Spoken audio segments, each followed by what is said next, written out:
The Foreign Ministry will replace the bureau that deals with the North Korea nuclear issue after years of deadlock in nuclear negotiations with the North. This is a major change after the bureau was first established almost 20 years ago. Bae Eun-ji explains.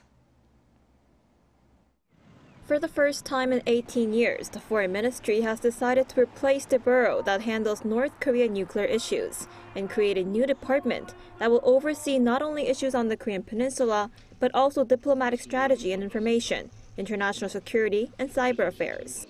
Tentatively named the Office of Strategy and Intelligence, it will replace the current Office of Korean Peninsula Peace and Security Affairs.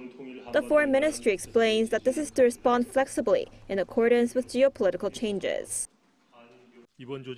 This takes into account the evolving reality that issues on the Korean Peninsula are no longer confined to the North's nuclear and missile threats, but have evolved into issues such as cybersecurity and financial sanctions that directly and indirectly impact the North Korean nuclear issue.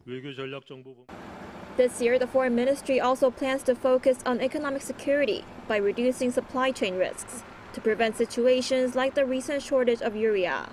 It said it will comprehensively analyze and prepare for changes in the industrial policies of major countries and the possibility of new legislation, such as discussions with the U.S. on the Inflation Reduction Act and the CHIPS Act, which have sparked concerns from South Korean car makers.